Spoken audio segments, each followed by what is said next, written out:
Hello friends. आज मैं आप लोगों के साथ अक्टूबर मंथ की कुरुक्षेत्र मैगजीन डिस्कस करने जा रहा हूँ, जिसका टॉपिक है एग्रीप्रेन्योरशिप। दोस्तों, एग्रीप्रेन्योरशिप को समझने से पहले हमें एंटरप्रेन्योरशिप को जानना होगा। तो चलिए देखते हैं एंटरप्रेन्योरशिप क्या होता है।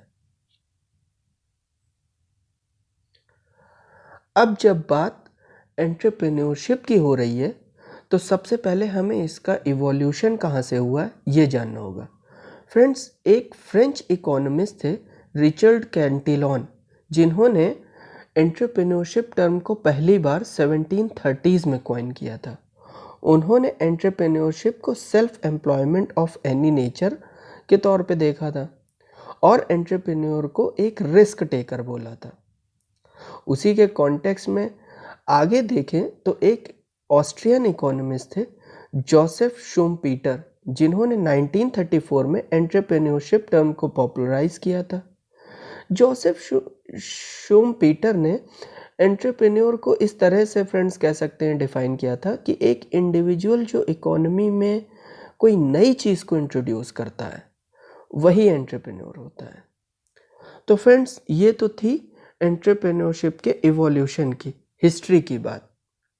अब हम लोग जब एंटरप्रेन्योरशिप की बात कर रहे हैं तो इंडियन कॉन्टेक्स्ट में इससे रिलेटेड क्या क्या डेवलपमेंट हुए हैं अब तक, और कह सकते हैं कि इंडियन गवर्नमेंट इसको प्रमोट करने के लिए क्या क्या कर रही है, तो वो देखना होगा। तो फ्रेंड, इसी ईयर 30 जून 2022 को हमारे प्राइम मिनिस्टर ने उद्यमी भारत की बात की है, जो कि एंटरप्रेन्योरशिप की इम्पोर्टेंस के कॉन्टेक्स्ट में था। अच्छा, ये तो रही बात उद्यमी भारत की जो हमारे प्राइम मिनिस्टर ने की। अब फ्रेंड्स, एक बेसिक जानना होगा, जब एंटरप्रेन्योरशिप मतलब एक इकोनॉमी का बेसिक एंटिटी है, बेसिक पार्ट है। जैसा कि आप जानते हैं कि हमारी इकोनॉमिक थ्योरी में 4 फैक्टर्स ऑफ प्रोडक्शन होते हैं, या आप कह सकते हैं कि हाँ, मतलब प्रॉफिट एनहेंस करने में जो कि हेल्पफुल होते हैं। तो ये एसेंशियल होते हैं किसी भी बिजनेस को स्टार्ट करने के लिए, जिसमें से लैंड, लेबर और कैपिटल तो है ही फ्रेंड्स। फोर्थ फैक्टर है एंटरप्रेन्योर, यही जिसे आप कह सकते हैं या जिसे आप कह दीजिए कि रिस्क टेकर है। तो जैसा कि हम देखते हैं कि हमारे इंडिया में अर्बनाइजेशन 2001 सेंसस के अकॉर्डिंग 27.81% था, जो कि इंक्रीज होकर 31.16 हो गया 2011 सेंसस में। फ्रेंड्स, इसमें एक एस्पेक्ट तो पॉजिटिव है, जो कि हमारी कंट्री में अर्बनाइजेशन बढ़ रहा है। इसका मतलब इंफ्रास्ट्रक्चर के लेवल पे एंड अदर लेवल पे डेवलपमेंट हो रहा है। बट इसका एक जो निगेटिव एस्पेक्ट है फ्रेंड्स, जो मतलब जो हमारी सिलेक्टेड मेट्रो सिटीज़ हैं वो ओवर बर्डन हो रही हैं। लाइक आप कह सकते हैं कि मुंबई, दिल्ली, कोलकाता, बेंगलोर, हैदराबाद, मतलब एट्सेट्रा एट्सेट्रा। तो ये सब ओवरबर्डन कैसे हो रही है? क्योंकि रूरल से अर्बन एरियाज़ में माइग्रेशन हो रहा है। ये माइग्रेशन जो है ये बहुत बड़ा रीज़न है। अच्छा, माइग्रेशन क्यों हो रहा है? तो चूँकि आज का जो यूथ है वो एग्रीकल्चर सेक्टर को उतना प्रॉफिटेबल नहीं देख पा रहा है। मतलब उसको ये लग रहा है कि इसमें उतनी इकोनॉमिक ग्रोथ नहीं है। तो उसी वजह से उसका इंटरेस्ट उसकी तरफ से हट रहा है, डीमोटिवेट हो रहा है वो, और वो अर्बन एरियाज़ में माइग्रेट कर रहा है और किसी अच्छी जॉब अपॉर्चुनिटी के लिए या बिजनेस सेटअप करने के लिए एट्सेट्रा एट्सेट्रा कोई और ऑप्शन को तलाश रहा है। मतलब जो कि भले ही उसके फोर फादर्स या उसके फादर ने, मतलब उसके फादर ने या उसके फोर फादर्स ने पहले उसमें एंगेज रहे हों और काफ़ी मतलब उस प्रोफेशन में वो खुश भी रहे हों, लेकिन आज का यूथ उस चीज़ को एंजॉय नहीं कर पा रहा है। तो फ्रेंड, इसमें ये चीज़ है कि एग्रीकल्चर सेक्टर में ग्रोथ ना हो पाने के पीछे हमें रीज़न देखने होंगे। तो जो बहुत बड़ा रीज़न है वो मैंने फ्रेंड ये पाया है, मतलब मैंने क्या पाया है, सारे लोगों का मतलब इंटेलेक्चुअल्स का एनालिसिस है और इकोनॉमिस्ट का एनालिसिस है और जो ऑब्जर्वेशंस है, एक्सपीरियंसेस हैं, इकोनॉमिक सर्वे भी यही कहता है, सभी तरफ से यही चीज़ ओपिनियन निकल के आती है कि स्मॉल फॉर्म होल्डिंग है, क्योंकि अब एंसेस्ट्रल लैंड थी, वो जनरेशन टू जनरेशन उनके बच्चों में बढ़ते अब आज जो है वो जो लार्ज लैंड होल्डिंग हुआ करती थी एक वक्त में, आज वो बिल्कुल मीगर हो गई है, मतलब ये समझ लीजिए मार्जिनल लैंड होल्डिंग हो गई है। तो जो कई एकर्स में होती थी वो आज जो है मतलब 1 हेक्टेयर 2 हेक्टेयर से कम लैंड होल्डिंग। तो ऐसे में क्या चीज़ ग्रो की जाए और कितनी प्रॉफिटेबल होगी ये आप खुद ही समझ लीजिए। वेस्टर्न कंट्रीज़ में क्या है, लार्ज लैंड होल्डिंग है तो वो प्रॉफिटेबल रहती है, प्लस अदर वेस्टर्न कंट्रीज़ में देखेंगे तो उनके यहाँ मैकेनाइजेशन भी हमसे ज़्यादा है, हमारे यहाँ कम है। हालांकि कुछ मशीनरी का इंट्रोडक्शन है, जैसे हैप्पी सीडर वगैरह, इनको इंट्रोडक्शन है हमारे इंडियन एग्रीकल्चर में, लेकिन उतना मैकेनाइजेशन नहीं है जितना उधर वेस्टर्न कंट्रीज़ वगैरह में है। इसी वजह से लोअर यील्ड्स होती हैं और प्रॉफिट मार्जिन्स भी थिन हो जाते हैं। और फिर इनके साथ साथ फ्रेंड्स सीजनल अनएम्प्लॉयमेंट के चैलेंजेस तो है ही, जैसा कि आप देखते हैं कि एक सीज़न में क्रॉप ग्रो की, दूसरे सीज़न में मतलब क्रॉप जो है उसके हिसाब से, लैंड के हिसाब से सूटेबल नहीं है, उस सॉइल के हिसाब से तो नहीं ग्रो हो पाई, पता चला परती पड़ा रह गया, खाली पड़ा रह गया, तो वो सीजनल, अब वो इधर उधर दूसरी जगह एम्प्लॉयमेंट तलाश रहे हैं या देख रहे हैं। तो ये सब चीज़ें इतनी अनसर्टेनिटीज़ आ जाती हैं कि आज का यूथ उन चीज़ों से मतलब डाइवर्ट होने लगता है कि इतनी अनसर्टेनिटी में कैसे एडजस्ट किया जाएगा।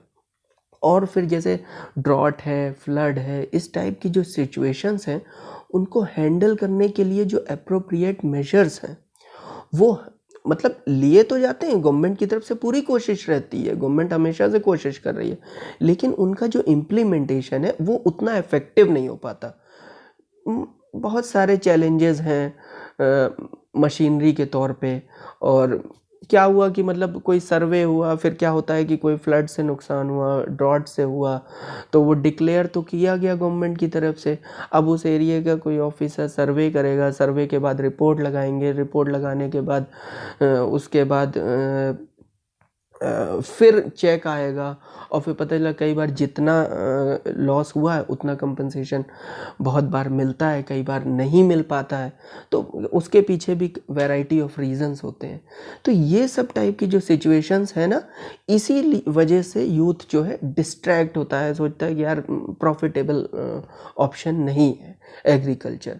और जैसा कि बताया कि जो स्कीम्स हैं उनका पेनिट्रेशन, इम्प्लीमेंटेशन उतना प्रॉपर वे में नहीं हो पाता है। हालांकि एक ऑप्शन है फ्रेंड्स, कोऑपरेटिव फार्मिंग, जिसको प्रमोट करके हम स्मॉल फार्म होल्डिंग में मतलब उसको थोड़ा सा एग्रीकल्चर को ज़्यादा प्रॉफिटेबल बना सकते हैं। और जैसा कि हमारी गवर्नमेंट ऑफ इंडिया कोशिश कर रही है इनकम डबल करने के लिए, अशोक दलवई जी की कमेटी भी बनी थी इसी के रिगार्डिंग कि फार्मर्स इनकम, गवर्नमेंट रेगुलर मंथन कर रही है इस पे और गवर्नमेंट की पूरा प्रयास है, पूरी कोशिश है, लेकिन फिर भी कुछ चैलेंजेस तो हमेशा रहते ही हैं। मतलब मतलब नए नए चैलेंजेस आते हैं, उनको एड्रेस करना होता है, तो वो तो गवर्नमेंट के लेवल से तो चल रहा है। अब कोऑपरेटिव फार्मिंग में भी कुछ इश्यूज़ हैं जिनकी वजह से मतलब वो अभी इम्प्लीमेंट प्रॉपर वे में नहीं हो पा रहा है, तो वो हम किसी और वीडियो में बताएंगे, वरना हम टॉपिक से भटक जाएंगे फ्रेंड्स। तो ऐसे में क्या होता है, जो ज़्यादातर यूथ है वो इस प्रोफेशन से अट्रैक्ट नहीं है। ऐसे सिचुएशन में एग्रीप्रेन्योरशिप जैसा कॉन्सेप्ट जो है, आप सोचिए, मतलब एग्रीकल्चर में एंटरप्रेन्योरशिप काफ़ी रिवॉल्यूशनरी हो सकता है और ये एग्रीकल्चर सेक्टर पे बर्डन को भी मिटिगेट करेगा। समझ रहे हैं आप इस बात को? बर्डन को भी मिटिगेट करेगा, साथ ही साथ रूरल अर्बन माइग्रेशन है उसको भी रोकेगा। बस ये समझ लीजिए कि एग्रीप्रेन्योरशिप जो है वो agriculture and it's allied activities में एंटरप्रेन्योरशिप है। ठीक है फ्रेंड्स, अब देखिए आगे हम देखते हैं कि एक एग्रीप्रेन्योर होने का क्या मतलब है, या कह लीजिए कि एग्रीप्रेन्योर से क्या समझते हैं।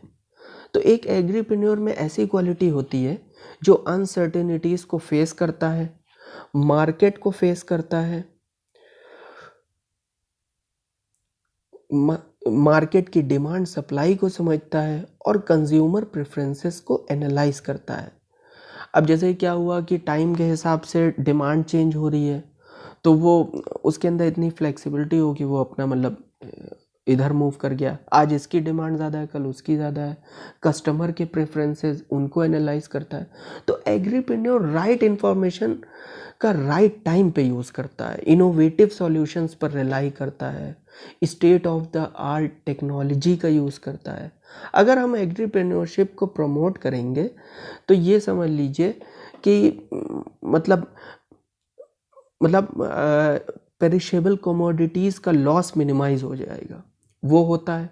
दूसरा, कंज्यूमर बेनिफिट्स बढ़ते हैं और प्राइस भी समझ लीजिए हमारे मन मुताबिक मिल जाता है, जैसा किसान चाहता है या वो चाहता है, तो हर कोई खुश हर लेवल पे। इसीलिए एग्रीप्रेन्योरशिप एग्रीकल्चर में अच्छा एक चीज़ और है, एग्रीप्रेन्योरशिप एग्रीकल्चर में सिर्फ एंटरप्रेन्योरशिप तक लिमिटेड नहीं है, बल्कि सारी एक्टिविटीज़ जैसे कि प्री हार्वेस्ट, पोस्ट हार्वेस्ट से लेकर एलाइड एक्टिविटीज़ जैसे कि फिशिंग, बी कीपिंग, सबसे लिंक्ड है। और जैसे इसके जो सब सेक्टर्स हैं friends, like food processing, fisheries, tissue culture, apiary और seed processing, smart agritech, provisioning, soil testing, vermicompost, जो मतलब ये सारी चीज़ें जो हैं मतलब इन सब में एग्रीप्रेन्योरशिप का एक बहुत बड़ा रोल है। साथ ही साथ डाइवर्स स्पीशीज़ जो वेजिटेबल्स की हैं, फ्रूट्स की हैं, वो भी ग्रो किए जा सकते हैं। और प्रोसेसिंग और मार्केटिंग में भी एग्रीप्रेन्योरशिप प्रैक्टिस की जाती है, जो कि हाई इन्वेस्टमेंट और स्पेशल हैंडलिंग की डिमांड करता है। अब आगे देखते हैं। हाँ फ्रेंड्स, एग्रीप्रेन्योरशिप के बेनिफिट्स की बात कर लेते हैं। तो ये देखिए, ये सोशल और इकोनॉमिक दोनों डेवलपमेंट करता है, जैसे कि job creation, poverty reduction, improve nutrition बढ़ेगा, हेल्थ इम्प्रूव होगी, फूड सिक्योरिटी इम्प्रूव होगी, रूरल इकोनॉमी इम्प्रूव होगी, रूरल यूथ के लिए एम्प्लॉयमेंट जनरेट करता है, ये नेशनल इनकम को राइज करता है, रूरल एरियाज़ में सस्टेन करता है इंडस्ट्रियल डेवलपमेंट को, मतलब एटसेट्रा एटसेट्रा बहुत कुछ करता है। और हेल्प करता है स्मॉल फार्मर्स को ज़्यादा प्रोडक्टिव बनाने में, प्रॉफिटेबल और मार्केटेबल बनाने में भी, कि वो सिर्फ लोकल लेवल तक ही नहीं, लोकल, नेशनल और ग्लोबल स्केल पर उनको मतलब ले जाता है एग्रीप्रेन्योरशिप। और उनकी इनकम को भी मतलब एक ही सोर्स से इनकम नहीं आएगी, फिर एक्सपोर्ट से भी आ रही है, प्रोक्योरमेंट से भी आ रही है, इससे भी आ रही है, मतलब डाइवर्सिफाई हो गई। देखिए ये बहुत बेसिक टर्म्स हैं, आई होप आप इनको अंडरस्टैंड करते हैं। अगर फिर भी नहीं होता तो अगले वीडियो में कभी और मैं एक एक टर्म को, बेसिक टर्म को भी समझाऊंगा, तो फिर ये वीडियो बहुत 2 घंटे की तो बनानी नहीं है। मैं ये मान के चलता हूँ एक बेसिक आपको पता है और आपका टाइम बचा के आपको क्रक्स दे दिया जाए। और अगर बेसिक टर्मिनोलॉजीज़ में कोई इश्यूज़ हैं, तो जैसे वर्मी कंपोस्ट है, कोऑपरेटिव फार्मिंग, तो आप कमेंट करके बताइए, उनको मैं एक अलग वीडियो में आपको एक्सप्लेन करके बताऊंगा। क्योंकि फ्रेंड्स अगर उनको एक्सप्लेन करने लगेंगे तो मेन टॉपिक से हम डाइवर्ट हो जाएंगे।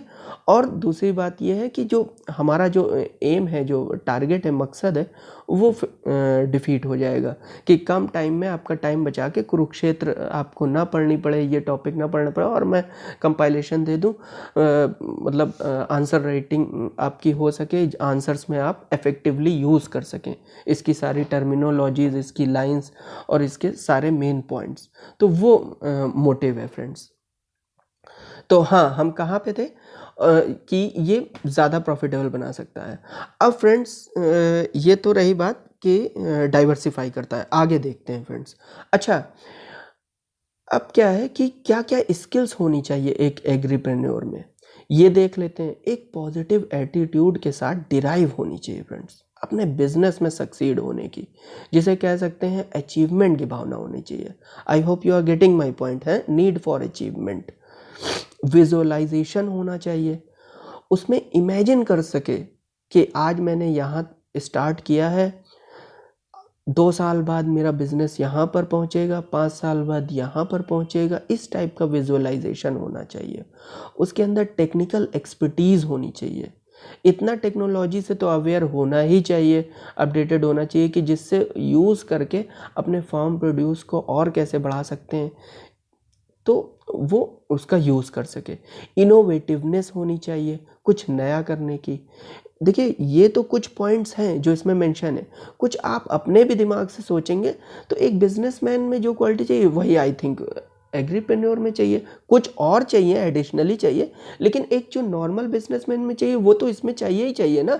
जैसे इनोवेटिवनेस होनी चाहिए, विजुअलाइजेशन होना चाहिए, रिस्क बियरिंग एबिलिटी होनी चाहिए, लीडरशिप एबिलिटी होनी चाहिए, डिलीजेंट होना चाहिए, उसके अंदर फीलिंग्स ही होनी चाहिए कि मतलब इनोवेशन करना है। तो इसलिए ये नहीं होना चाहिए कि मतलब पॉजिटिव एटीट्यूड होना चाहिए कि यार अगर लॉस वॉस हो गया तो चलो कल वाइंड अप कर देंगे। नहीं, आगे बढ़ते रहना है, ऐसी फीलिंग होनी चाहिए।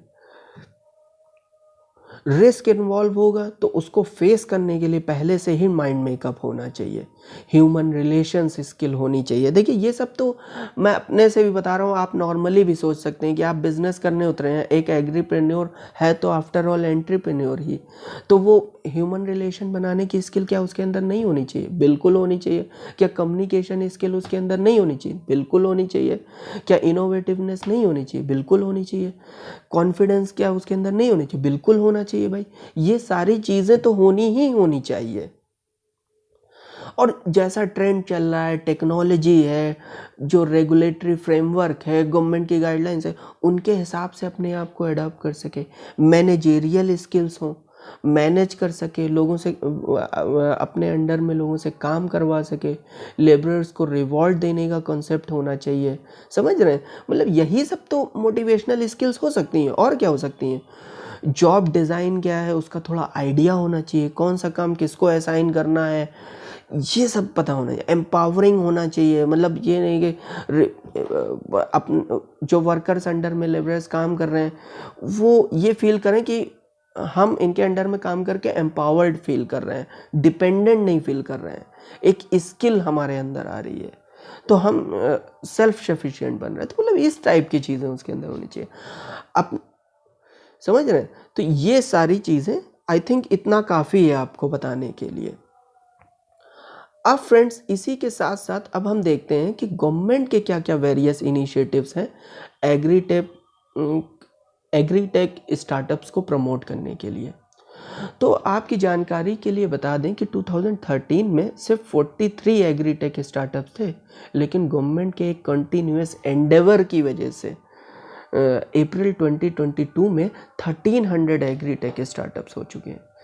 तो जैसा कि आप जानते हैं कि गवर्नमेंट का एक प्रयास रहा है कि किस तरह से इनकम को डबल किया जाए एग्रीकल्चरल सेक्टर में, किस तरह से और टेक एनेबल्ड बनाते हुए ज़्यादा से ज़्यादा प्रॉफिटेबल सेक्टर को बनाया जा सके, ज़्यादा से ज़्यादा यूथ को अट्रैक्ट किया जा सके। तो जैसा कि मिनिस्ट्री ऑफ एग्रीकल्चर ने राष्ट्रीय कृषि विकास योजना जो कि 2017 में आई थी उसको रिवाइज किया है, जो कि RKVY रफ्तार में अब बदल गया है। तो रफ्तार का फुल फॉर्म जैसा कि आप इसमें पढ़ पा रहे हैं, राष्ट्रीय कृषि remunerative approaches for agriculture and allied sector rejuvenation. ठीक है, जो कि क्या करेगा? एग्रीप्रेन्योरशिप और इनोवेशन को प्रमोट करेगा। कैसे प्रमोट करेगा? Pre and post infrastructure create करके प्रमोट करेगा, रिस्क मिटिगेशन करके, रिस्क को कम करके, फार्मर्स के एफर्ट्स को स्ट्रेंथन करके, समझ रहे हैं, ये सारे काम करेगा फार्मर्स के एफर्ट्स को स्ट्रेंथन करके, फाइनेंशियल सपोर्ट उनको दे के योजनाओं के तहत, तो एटसेट्रा एटसेट्रा बहुत कुछ इसके अंडर आ जाता है। मतलब इसमें तो मैंने सिर्फ इस स्कीम को लिख दिया है, आप इसकी डिटेल, वही है ना कि इसकी डिटेल में जाएंगे तो वो अपने आप में 15 मिनट ले लेगी। तो मतलब ये जितनी भी फैसिलिटीज़ गवर्नमेंट दे सकती थी इसके तहत उसने देने की कोशिश की है। कुछ मैंने बता दी जिन्हें आप जॉट डाउन कर सकते हैं मेरे वर्ड्स को, वीडियो को पॉज करके। बाकी दूसरा काम क्या है कि ministry of food processing industries के तहत PM formalisation of micro food processing enterprise scheme लाए हैं। आई थिंक जिसका आउटले, एक minute, outlay I think 10,000 crore, हाँ 10,000 करोड़ रुपीस था, जो कि माइक्रो फूड प्रोसेसिंग एंटरप्राइजेस को अपग्रेड करने के लिए था। देखिए माइक्रो ही फूड प्रोसेसिंग एंटरप्राइजेस को तो अपग्रेड करेंगे, जो जायंट्स हैं, जो बड़े हैं एंटरप्राइजेस, उनको तो करना ही नहीं है। फाइनेंशियल, टेक्निकल या बिजनेस सपोर्ट तो माइक्रो को ही चाहिए, माइक्रो फूड एंटरप्राइजेस को ही चाहिए। अब इसी के कॉन्टेक्स्ट में आगे अगर हम बात करें तो 2020 में एग्री इंफ्रा फंड, जो कि एक सेंट्रल गवर्नमेंट की स्कीम है, जो क्या करेगी फ्रेंड, पोस्ट हार्वेस्ट मैनेजमेंट करेगी, इंफ्रास्ट्रक्चर और कम्युनिटी फार्मिंग एसेट्स को medium to long term credit facility provide करेगी इन्वेस्टमेंट के लिए, medium to long term credit facility provide करेगी इन्वेस्टमेंट के लिए। समझ रहे हैं, ये पॉइंट है इंपॉर्टेंट इसमें। देखिए सब कुछ लिख पाना पॉसिबल नहीं था, 30 पेज की स्लाइड हो जाती, इसलिए जो मेन आंसर्स में यूज़ करना है वो मैंने लिखा। कोई बेसिक सिर्फ इसी स्कीम पे तो आपका क्वेश्चन आएगा नहीं, एक ओवरऑल कंसेप्ट पे क्वेश्चन आएगा, उसमें स्कीम्स का यूज़ होना। अच्छा, उसकी जानकारी इसलिए आपको होनी चाहिए क्योंकि प्रीलिम्स में क्वेश्चन आ सकता है, इंटरव्यू में आपसे डिटेलिंग पूछी जा सकती है, और मेंस में भी अगर आपके पास कुछ एक्स्ट्रा ऐड करने को नहीं है तो इस स्कीम के भी 1-2 पॉइंट आप एक्स्ट्रा लिख सकते हैं, जैसे कई बार दिमाग में नहीं आया। तो ये जितनी अंडरस्टैंडिंग बेहतर होगी उतना बेहतर यूजेज होगा, इसलिए मैं हमेशा जो स्लाइड्स में रखता हूँ उससे डबल ट्रिपल बताने की कोशिश करता हूँ, क्योंकि आप उनको समझ सकें, कंसेप्ट को रटे नहीं और उनको जॉट डाउन कर लें, कभी हो तो आप अपना देख सकें, चलते फिरते आपके माइंड में वो चीज़ें रहें। तो फ्रेंड, हाँ नेक्स्ट बात करते हैं ज़्यादा टाइम वेस्ट किए बिना। हाँ अब, हाँ ई सेवा केंद्र, ये क्या है फ्रेंड्स, ये ग्रामीण संचार समिति, ग्रामीण संचार सोसाइटी है जो कि एग्री रिलेटेड सर्विसेज देगी। अब ये क्या सर्विसेज ऑफर करती हैं, अरे देखिए बेसिकली मैं बता दे रहा हूँ, लिखा तो नहीं है, जैसे कि मार्केट एक्सेस हो गया, प्राइस फॉर एग्रीकल्चर प्रोडक्ट्स हुआ, कोल्ड स्टोरेज फैसिलिटीज़ को अवेलेबल कराना, समझ रहे हैं, यही सब है। लेबर हो गया, जॉब अपॉर्चुनिटी, हर तरह की अपॉर्चुनिटीज़। इसी के कॉन्टेक्स्ट में जब आगे बढ़ेंगे हम तो एगमार्क नेट की बात आती है। ये क्या है, बस इसको इतना समझ लीजिए कि वेरियस इंफॉर्मेशंस के लिए सिंगल विंडो सिस्टम है, बस ज़्यादा नहीं डिटेल में घुसना है। अब एपीडा क्या है, अरे यार लोकल लेवल पे जो फार्मर्स हैं उन्हें ग्लोबल लेवल पे ट्रेड कराना है, कैसे वो एक्सपोर्ट कर सकते हैं, उनको मतलब लोकल को ग्लोबल तक पहुंचाना, ऐसे याद कर लीजिए, बढ़िया सा मिनिस्ट्री ऑफ कॉमर्स का है। अब इसको मतलब देखिए जितना इस तरह से बना के आप दिमाग में रखने की कोशिश करेंगे कीवर्ड्स के फॉर्म में, उतना आपके लिए इजी रहेगा। समझ रहे हैं, कौन सी मिनिस्ट्री का है ये ध्यान रख लीजिए, और मोटिव क्या है, लोक इंडियन प्रोड्यूसर्स को ग्लोबल मार्केट्स तक ले जाना, लोकल को ग्लोबल तक ले जाना। समझ रहे हैं, अब इसी में देखिए फार्मर मार्केट, देखिए कुछ गवर्नमेंट का बड़ा अच्छा सा इनिशिएटिव है, फार्मर मार्केट इन्होंने स्टार्ट किया है, उनके कुछ एग्जाम्पल्स दिए हुए हैं, ये आंसर में लिखेंगे तो और वैल्यू एडिशन हो जाएगा। जैसे कि तमिलनाडु का उझावर संथाई है, आंध्र प्रदेश का रायथू बाजार है, पंजाब का अपना मंडी है। तो इस टाइप के इनिशिएटिव है। दूसरा इनिशिएटिव एक और क्या है, कृषि विज्ञान केंद्रास की बात की, ये क्या करेगा भैया, ये तो भाई साहब जो है बिजनेस स्किल्स को इम्प्रूव करेगा। तो ये सारी चीज़ें किसमें क्वालिटीज़ होनी, एक एग्रीप्रेन्योर में होनी चाहिए। एक एग्रीप्रेन्योर को ये सारी सुविधा मिलेगी। अगर कोई एग्रीप्रेन्योर बनता है तो ये सब चीज़ें उसके अंदर इनबिल्ड होंगी। तो इस तरह की क्वालिटीज़ होंगी और ये सुविधाएं गवर्नमेंट प्रोवाइड कर रही है इन इन इन इन स्कीम, वेरियस स्कीम्स के माध्यम से। समझ रहे हैं बात को? तो अब देखिए आगे क्या है, domestic and export market intelligence cell. ये क्या करेगा भाई साहब, ये जो है हेल्प करेगा इनडायरेक्ट मनी अर्न करने में। जैसे फाइनेंशियल क्राइसिस ही तो सबसे बड़ा क्राइसिस है जिसकी तरफ से लोग दूसरे, तो और किस तरह से इनडायरेक्टली मनी अर्न कर सकते हैं ये बताएगा। चलिए आगे देखते हैं। अच्छा अब आ जाते हैं, ये तो रही गवर्नमेंट स्कीम्स की बात। अब आ जाते हैं हम टेक्नोलॉजीज़ जो कि एग्रीप्रेन्योरशिप के अंडर में होगी। जैसे कि सबसे बड़ी टेक्नोलॉजी की अगर मैं बात करूं तो, एक मिनट पेन ले लेते हैं। हाँ, जैसे ये देख पा रहे हैं आप, ये फिगर, ये देखिए, ये फर्स्ट फ्लोर, ये सेकंड, ये थर्ड, ये फोर्थ, देख रहे हैं?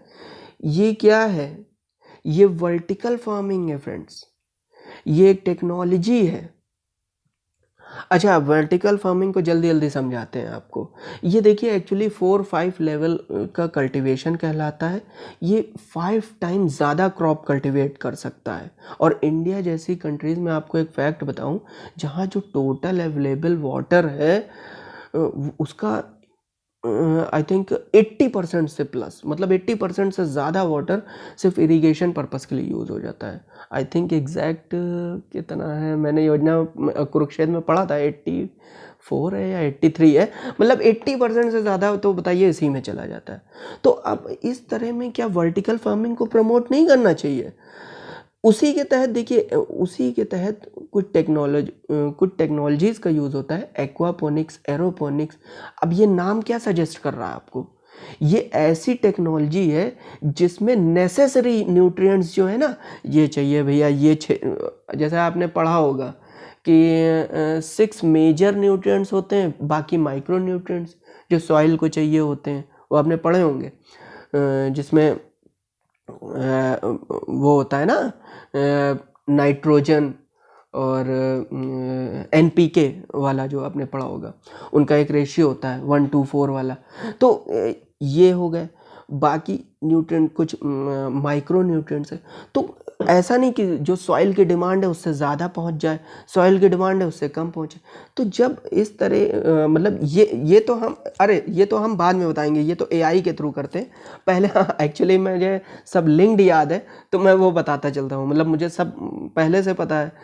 हाँ, अभी मैं सिर्फ ये बता रहा हूँ कि एक्वा और एरो के थ्रू क्या करेंगे हम, जैसा कि नाम बता रहा है, इनके थ्रू हम डायरेक्टली वाटर और एयर के थ्रू इस सप्लाई कर सकते हैं नेसेसरी न्यूट्रिएंट्स को, जिससे क्या फ़ायदा होगा कि वेजिटेबल्स मतलब सही प्रोपोर्शनेट, मतलब सही मात्रा में ग्रो होंगे वेजिटेबल, फ्रूट। और वर्टिकल फार्मिंग के तहत ही ये सब आता है। वर्टिकल फार्मिंग का सबसे बड़ा फ़ायदा जानते हैं क्या फ्रेंड? अपनी बालकनी में ग्रो कर दो यार, अपने टेरेसेस पे ग्रो कर दो, कहीं पे भी अपना ग्रो कर दो। कोई ज़रूरत पड़ी आपको खेत की? नहीं ज़रूरत पड़ी। और इंडिया जैसी कंट्री में तो ये बहुत, मुझे लग रहा है कंपलसरी हो जाना चाहिए, क्योंकि इतनी अच्छी चीज़ है।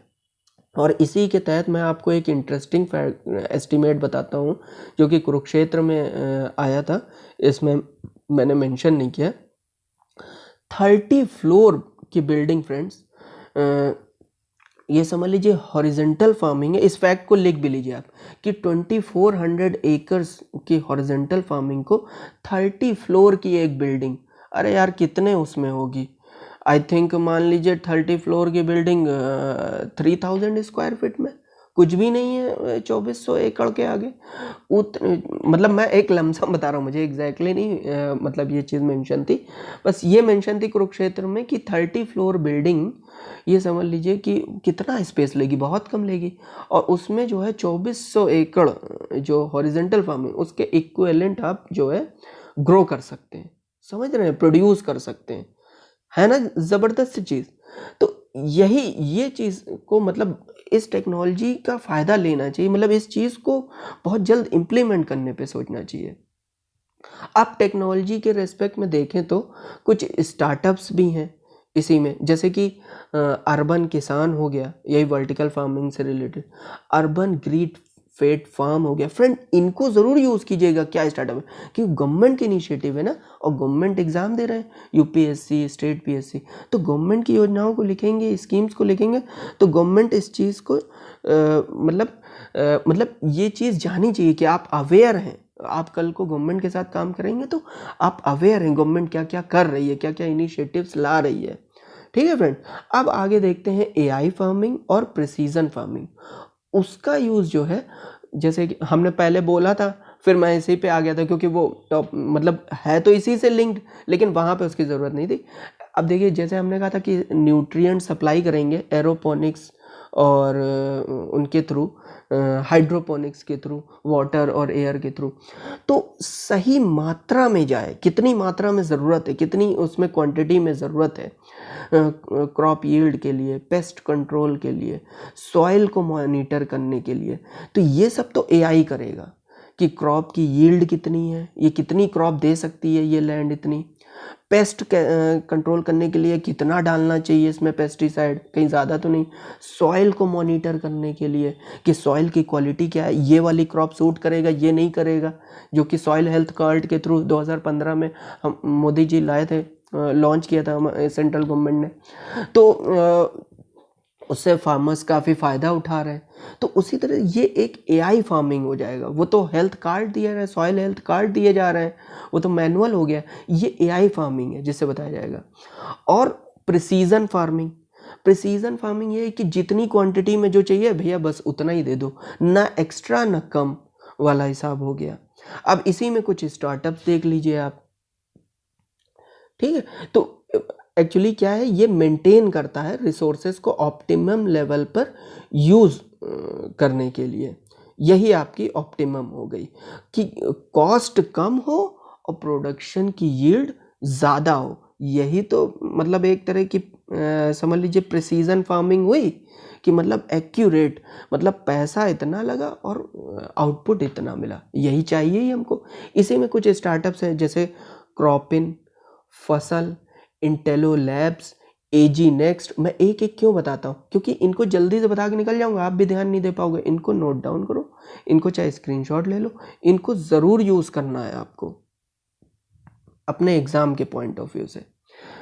वहाँ पे लिखना आपको ज़रूरी है, बहुत बेनिफिट्स मिलेगा इनको।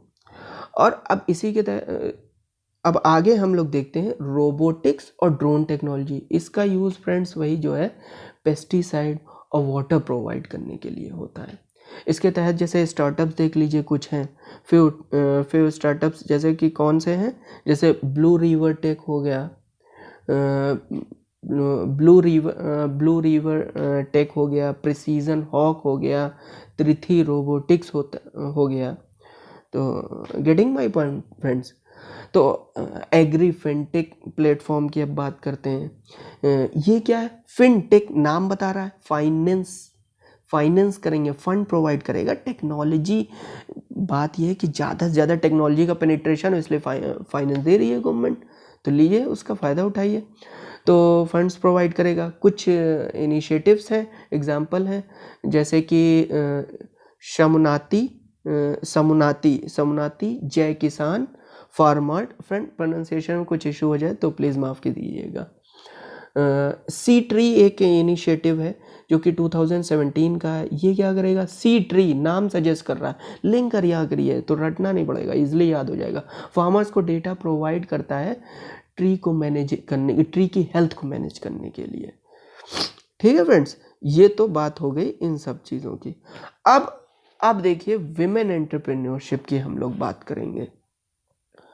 फ्रेंड्स, बहुत इम्पॉर्टेंट है हर एग्ज़ाम के पॉइंट ऑफ व्यू से, एसए के पॉइंट ऑफ व्यू से। ये इसलिए बता रहा हूँ क्योंकि इसको लिमिटेड एग्रीप्रेन्योरशिप तक मत समझिएगा।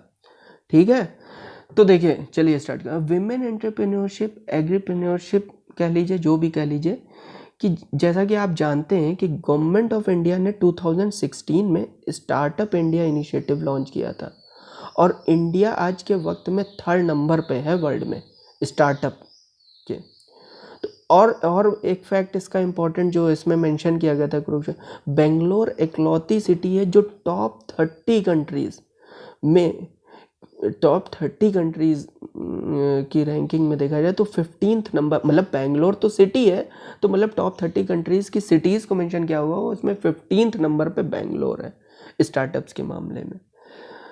लेकिन फिर भी इन सब के बावजूद विमेन का पार्टिसिपेशन एंटरप्रेन्योरशिप में बहुत कम है फ्रेंड, क्योंकि अराउंड क्या है, एक्चुअली पॉपुलेशन तो 48% है जैसा कि आप सभी जानते ही हैं, लेकिन पार्टिसिपेशन कितना है, 25%। अब ये देखिए पूरा ये कुरुक्षेत्र में मेंशन रिपोर्ट है वर्ल्ड बैंक की इंडिया डेवलपमेंट रिपोर्ट 2018 की, जिसमें ये बताते हैं कि फीमेल पार्टिसिपेशन जो है ग्लोबली वर्कफोर्स में बहुत कम है, मतलब 131 कंट्रीज़ में 120 है। अच्छा 2022 में जो मैंने पढ़ी है रिपोर्ट, उसमें इंडिया की रैंक जो है आउट ऑफ 146 कंट्रीज 135 है, मतलब it's a big concern friend. और इसी के साथ ही साथ एक रिपोर्ट और मैंने पढ़ी मैकिन्से, ये एक्चुअली मेंशन तो नहीं है इसमें, मतलब कुरुक्षेत्र में, अलग से इन्फॉर्मेशन आपको दे रहा हूँ, आप चाहें तो उसे जॉट डाउन कर सकते हैं। जैसे मैकिन्से ग्लोबल इंस्टीट्यूट की रिपोर्ट थी कि अगर विमेन को इक्वल अपॉर्चुनिटीज़ मिलती हैं, ध्यान दीजिएगा मेरी बात को, तो वो 2025 तक 770, can you imagine that friends, 800 billion US dollars add कर सकती हैं अपने जीडीपी में। तो लेकिन अनफॉर्चुनेटली है क्या, विमेन का कंट्रीब्यूशन फिलहाल सिर्फ 18% है। ये तो मैं तब कह रहा हूँ कि जब इक्वली पार्टिसिपेट करती हैं, मतलब रिपोर्ट के अकॉर्डिंग। तो बल्कि इसके देखते हुए रूरल इंडिया में आप अगर देखेंगे फ्रेंड्स, तो विमेन का रिप्रेजेंटेशन वहाँ ज़्यादा बेहतर है, विमेन का वहाँ ज़्यादा बेहतर है, वो ज़्यादा बेहतर कर रही। क्यों? क्योंकि पंचायती राज में 50% रिजर्वेशन होता है उनका, जैसा कि आपको पता ही है, जो हमारा एक्ट आया था 73rd कॉन्स्टिट्यूशनल अमेंडमेंट एक्ट 74, तो 70 उसमें क्या है, पंचायत में 50% विमेन के लिए रिजर्वेशन की बात की गई है। उसके बाद देखिए तो नेशनल रूरल लाइवलीहुड मिशन, ये योजना है गवर्नमेंट की, सेंट्रल गवर्नमेंट की, जो लीडरशिप अपॉर्चुनिटीज़ प्रोवाइड कर रहा है विमेन को। तो गवर्नमेंट की तरफ से इनिशिएटिव तो बहुत है, बल्कि रूरल विमेन तो डेली देखा जाए कोई ना कोई माइलस्टोन अचीव कर रही हैं, लेकिन ओवरऑल अगर इंडिया के लेवल पे देखा जाए तो ऐसा अभी नहीं हो पा रहा है। और विमेन एंड ये सारी चीज़ें मैं आपको फ्रेंड्स एडिशनली बता रहा हूँ, जो कुरुक्षेत्र में भी दी हैं और मैंने और भी जगह से पढ़ी हैं। तो ये बहुत मतलब अपने से आप ऐसे वगैरह में लिख सकते हैं, जैसे कि वुमेन एंटरप्रेन्योर को बताएं, जो खास करके एग्रीप्रेन्योर पूरे वर्ल्ड में फास्टेस्ट ग्रोइंग कैटेगरी है एंटरप्रेन्योरशिप की, लेकिन अनफॉर्चुनेटली इंडिया में ऐसी कंडीशन नहीं है फ़िलहाल के वक्त में। जबकि इंडिया जो है फ्रेंड्स, आपको बताऊं, मतलब स्टार्टअप इकोसिस्टम में देखा जाए तो थर्ड लार्जेस्ट है पूरे वर्ल्ड में, थर्ड लार्जेस्ट है, और थर्ड लार्जेस्ट है यूनिकॉर्न कम्युनिटी में। लेकिन विमेन फाउंडर्स कितनी है इंडिया के पर्सपेक्टिव से, 10% ही है विमेन। तो इसी पे एक मतलब कुरुक्षेत्र में डॉक्टर APJ अब्दुल कलाम साहब की लाइन मेंशन्ड है, बहुत ही मतलब रेलेवेंट है, जो आप ज़रूर लिखिएगा, इसको अगर याद रहे तो इसको याद रखने की कोशिश कीजिएगा, कि उन्होंने कहा है कि empowering women is a pre requisite for creating a good nation. तो क्या समझ रहे हैं इससे, कि जब विमेन एम्पावर्ड होंगी तो सोसाइटी में स्टेबिलिटी एश्योर्ड होगी, इसी के साथ रिस्पेक्ट, मतलब रिस्पेक्ट बढ़ेगा, हर चीज़ बढ़ेगी, उनका एम्पावरमेंट बढ़ेगा। और उस मतलब ये है कि जो उनकी थॉट्स है, उनका जो वैल्यू सिस्टम है, वो सब कुछ पेनिट्रेट होगा, पूरी सोसाइटी में होगा, जो कि good family, good society, good nation को लीड करता है। तो उन सब चीज़ों में हेल्पफुल होगा। फ्रेंड्स, ये तो कलाम साहब की सोच थी कि अगर उन विमेन बढ़ रही हैं तो उनका वैल्यू सिस्टम सोसाइटी में आ रहा है और सोसाइटी ग्रो कर रही है। तो लेकिन फिर भी फ्रेंड्स, बहुत सारे चैलेंजेस हैं जिनको हम नज़रअंदाज नहीं कर सकते हैं। अब फ्रेंड्स, आई थिंक मुझे लगता है चैलेंजेस को कोई एक्सप्लेन करने की ज़रूरत नहीं है। आप अपने से भी आंख बंद करके सोचोगे 5 मिनट, तो ये जितने लिखे हैं 7-8, इसके अलावा 7-8 10 आपके दिमाग में खुद ही आ जाएंगे। क्या ये अगर कुरुक्षेत्र में बताया जाए, हिंदू में बताया जाए, किसी हिंदू न्यूज़पेपर में बताया जाए या कहीं बताया जाए, तभी आप जानेंगे। ये तो आप अपने ऑब्जर्वेशन, अपने एक्सपीरियंसेस से ही जानते हैं। चैलेंजेस तो आप ऐसे भी लिख सकते हैं। आई थिंक इसमें कुछ एक्सप्लेन करने का नहीं।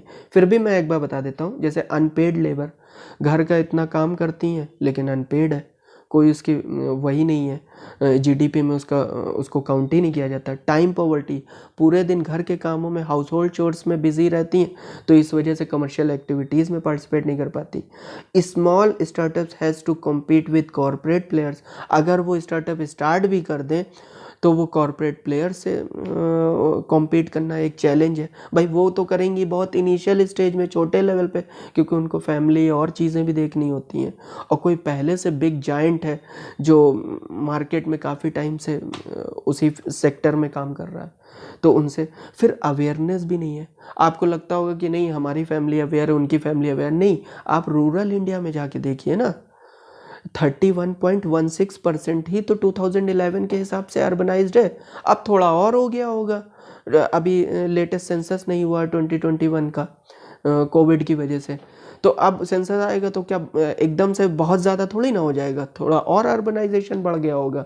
लेकिन फ्रेंड्स, रूरल एरियाज़ में देखिए इतने इनिशिएटिव, उसके बावजूद अभी कमर्शियल एक्टिविटीज़ में बड़े लेवल पे विमेन का उतना पार्टिसिपेशन नहीं। अर्बन एरियाज़ में भी वही है, दोनों जगह मोर और लेस कंडीशन वही है। बस रूरल एरियाज में और ज़्यादा वहाँ पे इंफ्रास्ट्रक्चरल चैलेंजेस भी होते हैं, तमाम चैलेंजेस होते हैं, वैरायटी ऑफ चैलेंजेस होते हैं। गवर्नमेंट तो अपनी तरफ से पूरा काम कर रही है, लेकिन अभी और भी बहुत कुछ करना है।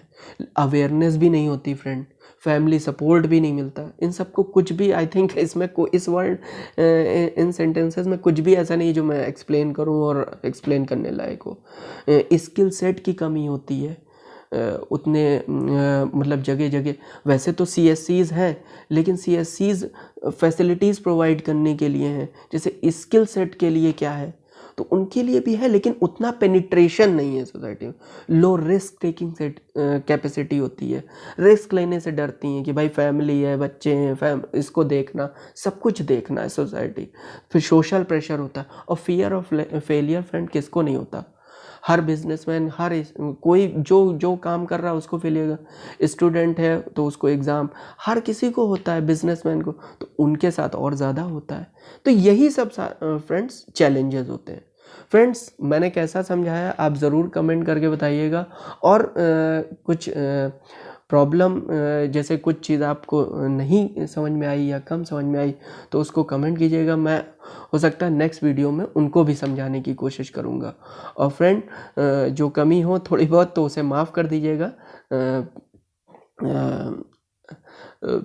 बाकी आपसे यही चाहूँगा कि आप इसको लाइक, सब्सक्राइब और शेयर कीजिए, ज़्यादा से ज़्यादा लोगों तक पहुँचाइए। ये इनिशिएटिव मेरा आपको कैसा लग रहा है? मैं चाहता हूँ कि इसको ऑनगोइंग रखूँ, और क्योंकि योजना कुरुक्षेत्र मोर और लेस बच्चे छोड़ देते हैं, नहीं पढ़ते हैं, तो मुझे लगता है कि इसमें बहुत सारे इंपॉर्टेंट पॉइंट हैं जो मिस हो जाते हैं न्यूज़पेपर से या हमारे पास नहीं होते। तो एक क्रक्स निकाल के मैं आपको दे सकूं जिनका आप एग्ज़ाम में यूज़ करके एडवांटेज ले सकें, आप दूसरों से अपर लेवल पे, एज पे रहें। Thank you friends.